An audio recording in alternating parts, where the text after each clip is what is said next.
ముగ్గురు కలవాలా లేదా? కలిశారు, అందులో తప్పే ఉంది. సింహం సింగిల్ గా వస్తుంది, మీరందరూ కలిసి వస్తున్నారు అంటున్నారు. 2014లో కూడా సింహం సింగిల్ గానే వచ్చింది. ఏమైంది? కలిసిన వాళ్ళే గెలిచారు కదా. ఈసారి కూడా అదే జరగబోతుంది. కాబట్టి వాళ్ళు ఇచ్చిన పథకాలు కానీ చాలా మోడీ గారి నుంచి వచ్చిన పథకాలు అవన్నీ ఈసారి మోడీ గారు మన వైపే ఉన్నారు. మోడీ గారు అంటే 10 సంవత్సరాలు PM గా చేసిన ఒక వ్యక్తి, అలాగే 14 సంవత్సరాలు CM గా చేసిన ఒక చంద్రబాబు నాయుడు గారు. వీళ్ళిద్దరూ మన పవన్ కళ్యాణ్ గారు చెప్పిన మాట మీద ఒక కూటమిగా ఏర్పడారంటే మన పవన్ కళ్యాణ్ గారు ఎంత నిజాయితీ పరుడో ఒకసారి ఆలోచించారు.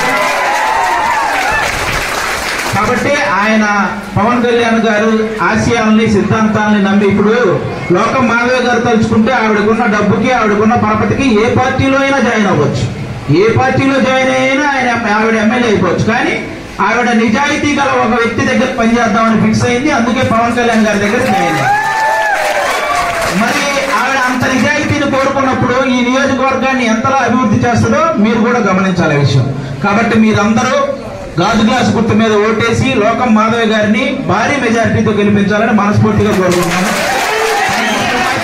జై జనసేన, జై పవన్ కళ్యాణ్ గారు. Thank you.